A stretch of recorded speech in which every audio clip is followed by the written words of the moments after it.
Welcome to QO Talk, and this is the Breaking News Wahala segment.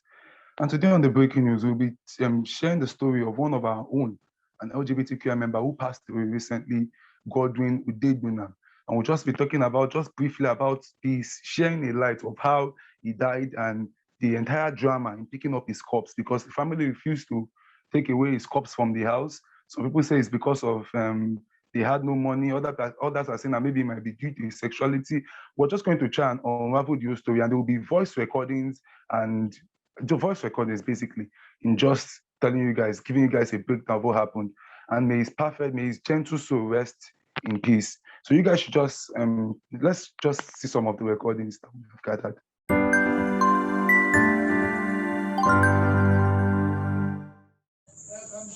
Please, friends, many of you might know or might not know me. I just want to make an appeal here right away. Yes, so many people have been posting online over Godwin's passing away or passing on, but nobody have dared to ask how is everything going about it. As I'm talking to you guys now, look at time. Godwin died around 12 o'clock in the night, but as I'm talking to you now, Godwin is still lying in his sister's place. The corpse has not been moved.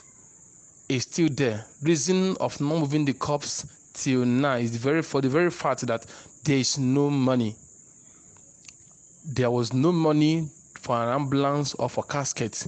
That is what is keeping Godwin. As I'm speaking with you now, his remains is still there.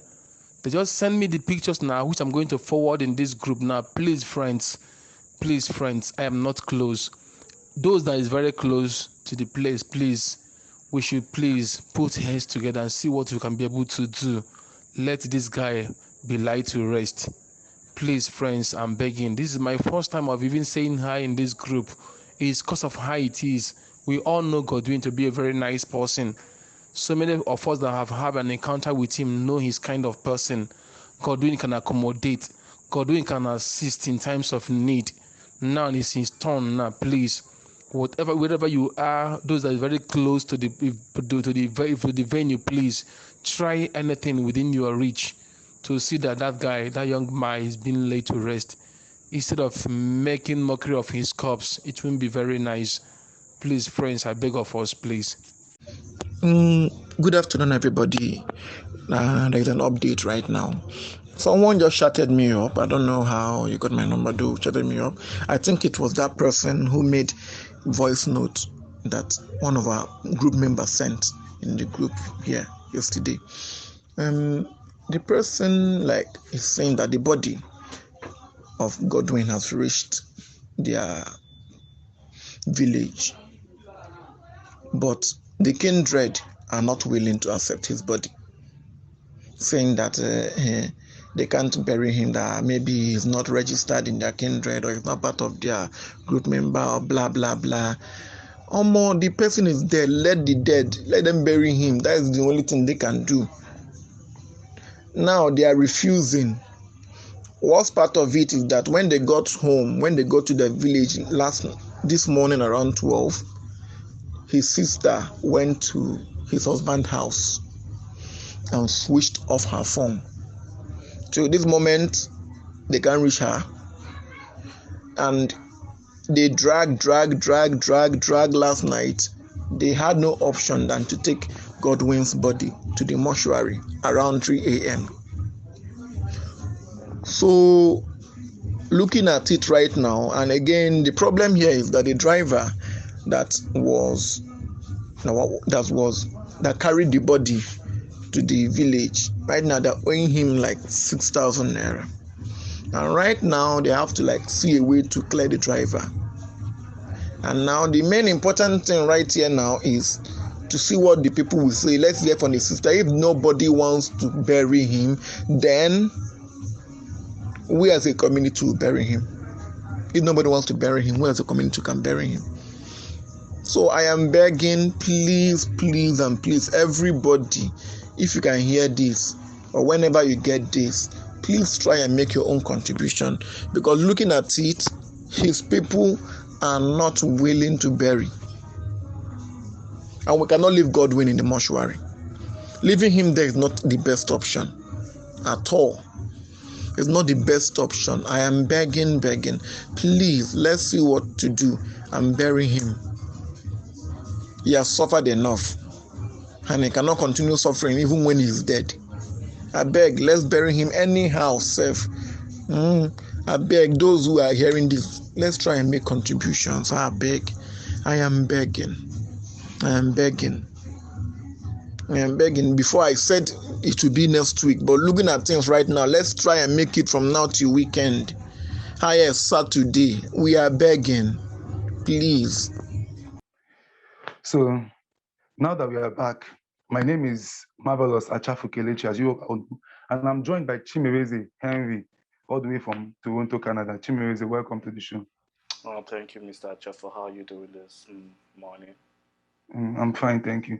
So Chimereze, just give a breakdown of the story. Give us a breakdown of what's really happening, and the main focus is the fact that they refuse to take away his body, and that community members are now gathering around to get this guy to the mortuary. I think his body has been deposited in the mortuary. They are trying to carry on to get a casket, to get him buried, to pay for the ambulance. Just give us a breakdown. What's been really happening? Because I know you've been in touch with these people, and I think you've even donated to them. So just give us a breakdown. What's happening? So Godwin, sorry for that. So Godwin passed on Monday, and on Monday when he passed on, we discovered that his cups had still remained in his sister's place. There was no money to take his cups to the mortuary. So on this undisclosed group, they had to make an appeal to those members in the group to contribute some money to make sure that his cups doesn't just stay in the house. The one thing that really baffled me was the environment in which he lived and where the corpse was. If you look at the walls were really not something good to write about. The surrounding where he lived was really an eyesore. I really don't think anybody should live in such an environment, especially, you know, in Nigeria, the rate of poverty is becoming alarming. People don't even have food, don't even have clean water, don't even have a clean environment. If inside of the house could be that dirty, you could imagine how outside of that place could be. That was one thing that drew my attention. Having the corpse in his sister's place was very, and it was an eyesore. Nobody's corpse should be left. Nobody should die alone, and his corpse should be unburied.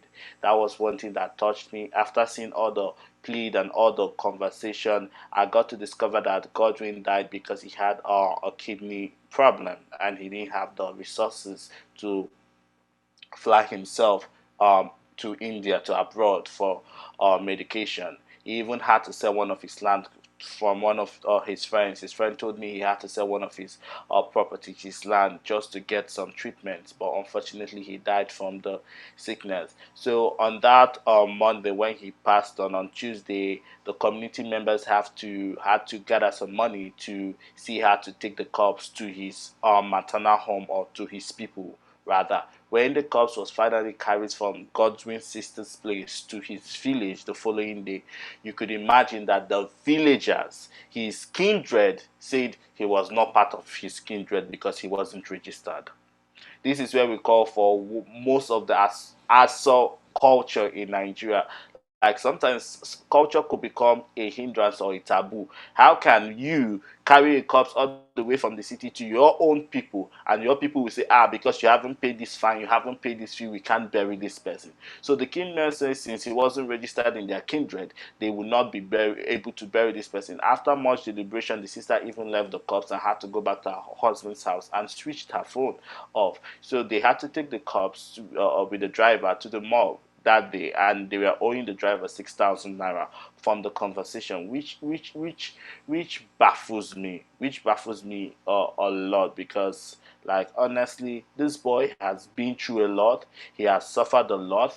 The last thing he needs is just a befitting burial as a human being. We're not saying, okay, bury him as this or that. We just say bury him as a proper human being. And that's why I like the Islamic culture. The Islamic culture, once you die, they just wrap you and they just bury you, be you whatever you are. You just be laid to rest immediately. All this Igbo culture of paying this, paying that, paying here and there, it's becoming a taboo to so many people. Like a family who have gone through a loss, a family who have gone through a lot, a family who has lost their disease should not be put under these pressures of paying all these levies before their bodies, or their diseased bodies rather, could be laid to rest. And that's the story of Godwin. Some are saying it's because of his sexuality the community doesn't want to bury him, which is a very obvious reason. Others are saying it's because he did not pay levies and because there are no money to foot these rights as an Igbo person.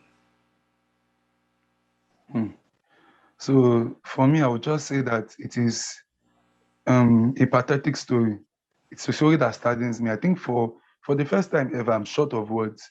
And I would just break this into two ways. I feel like first thing first, we need to come together as a community and get serious. Godwin had friends. Godwin had very, very close friends. Let's say, for example, his first family, his biological family, were not willing to get serious. I feel it's hard time for community members that we start becoming community members and help each other. I know that for me, at this table I'm trying to shake, or this thing I'm accusing people of, I'm also on the table because I feel like everybody is so busy these days, even me too, that we've almost lost our sense of humanity. I know I was not so much involved in this story because I tell people I'm in so many groups, I've been called to so many times that it's even draining for me. When you tell me your story sometimes, I'm like trying to get stories, trying to share stories, trying to do a lot of things. And so when people tend to tell me things, I do not take it as much as serious. But until when you now showed me the story, gave me a breakdown, I knew that this is actually serious.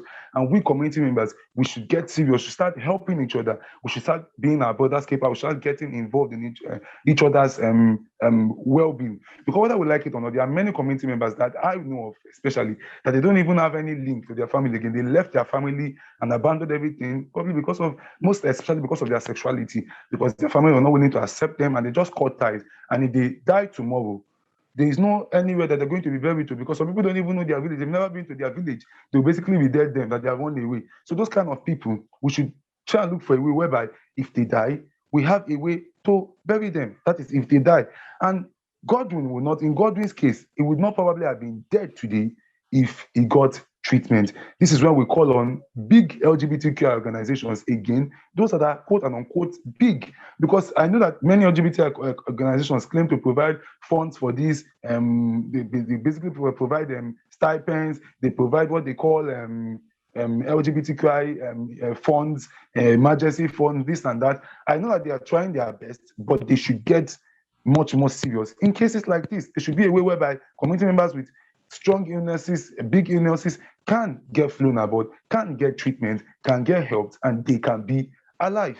And that's the thing, because if I say, oh, friends and family contributing to him, my dear, even friends and family, how much do you want to contribute? Is it they might contribute, yes, 5,000, 10,000, 5,000, 2,000, 4,000, 1,000, that would not be enough to get him abroad. But if there was a big NGO that takes it upon themselves that, okay, this is a community member, he should get help, he should get treated, because one day's life, there is hope. Godwin might be the next Bill Gates of tomorrow. Godwin might be the next Dangote. Godwin might be the next Jeff Bezos. But his life was just cut short because of a small illness, and because he came from a quote and unquote poor background that were not able to fly him abroad.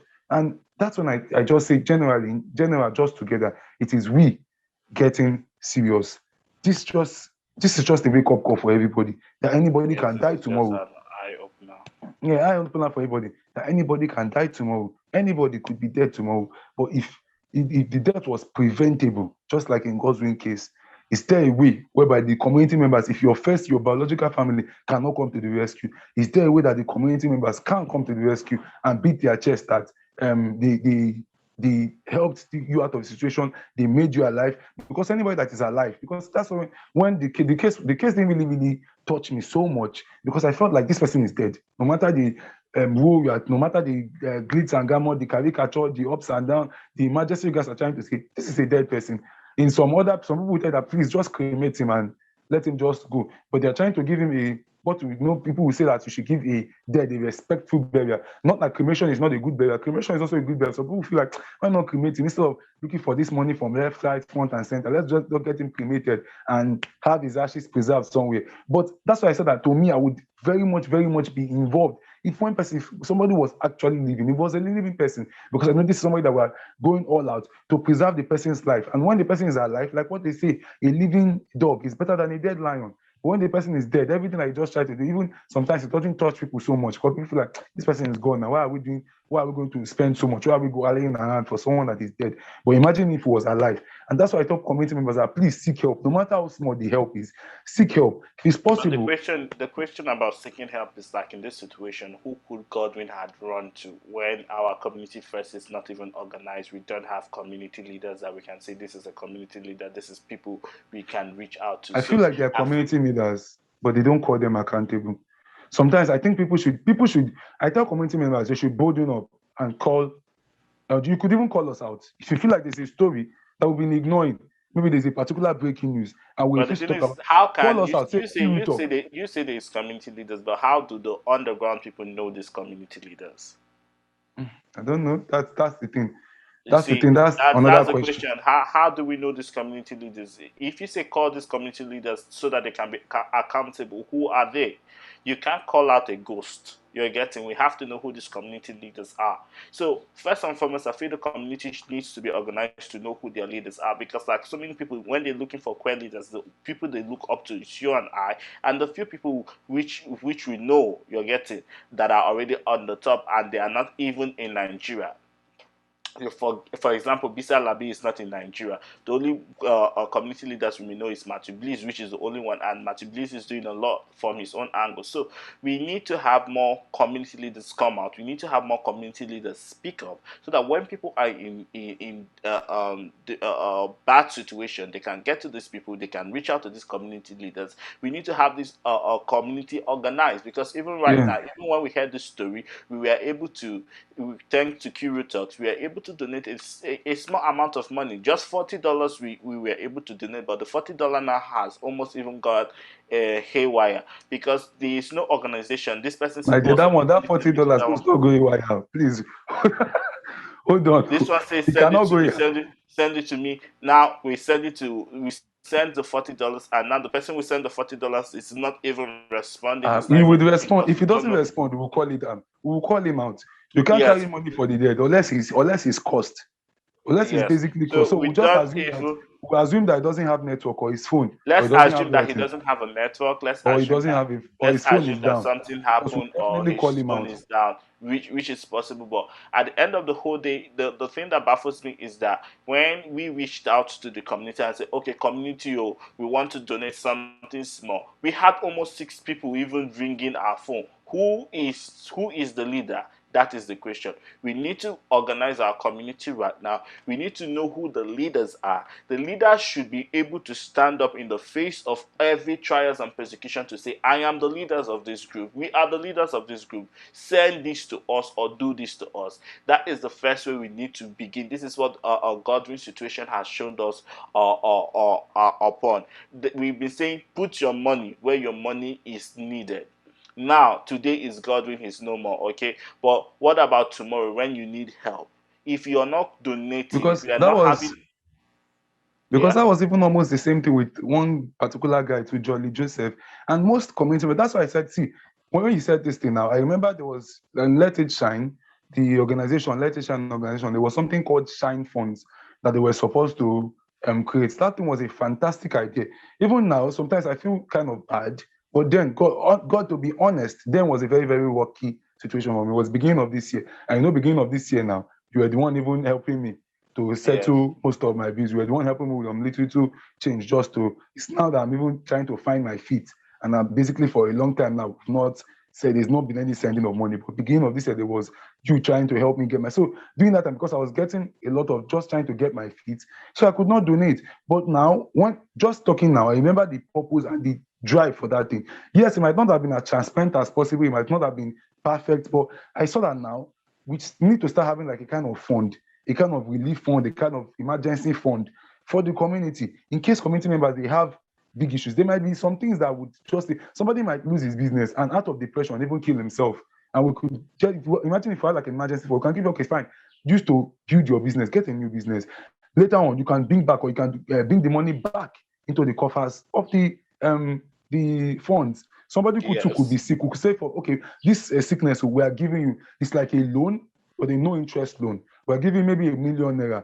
When you finally get yourself treated or get yourself healed or you get yourself well, we've had this conversation before. Yeah, go on. Yeah, and you donate, bring the money back into the coffers. You donate the money back. You bring the money back after you are now working and getting yourself. So it's like a no interest loan that people get to, and to be a good thing for the community. It's something that me too, I'm also looking at in the future. For the community. Yeah, it's something I also look at in the future. It's something I would definitely want to run. I know some NGOs now might watch and even steal the idea. You know, Nigeria, that's what we like to do. We like to steal ideas.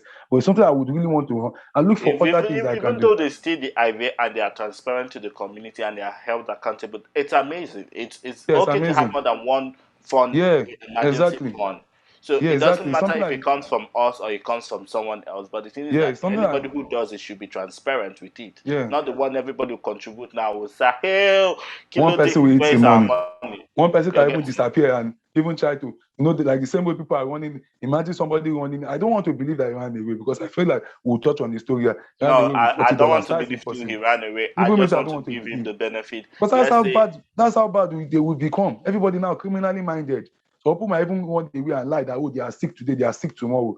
But when you were collecting the funds, you were not sick. And that's just the thing. Because I tell people that we need to get serious. We need to really, really get serious. We cannot be joking around. Because this is human beings, like this is our community members' life. It could be me tomorrow, it could be you tomorrow, it could be anybody watching us tomorrow. God forbid, yes, we know I will keep on saying God forbid. It cannot be our portion. But it cannot be our portion, it cannot be our portion. But even God forbid is not going to help us in situations like this to pay hospital. We aren't going to say, oh, Father, pay my hospital bill. No, we need money to pay hospital bills. And this community, the Nigerian LGBTQ community, we are more than 1,000 people, we are more than 2,000 people, we are more than 5,000 people.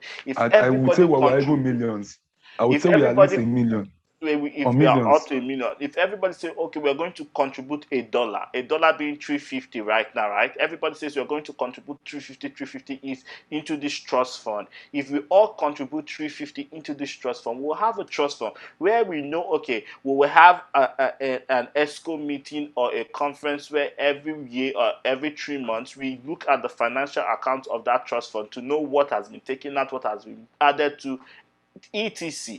This is where we know that our community is for us and is helping us. Not having a community of, we have a community, we don't even know, we are not doing anything together as a community. This is an eye-opener. This is a time of change. We need to come together. We need to sponsor our own community. We need to build up our own community. We need to donate. $1 is not too much to ask. If we start donating $1 every year, in the next 10 years, we will have enough money to run and host our own communities events, our community emergency crisis. If anything happens, if anybody needs a safe house, we'll be able to generate money to get safe houses and even get like a small agency, travel agency for emergency rescue where we can just get visas, get passports and fly people to safer havens if they need. These are important things we need to do. We need to start thinking like this, or else when trouble comes, who do we run to?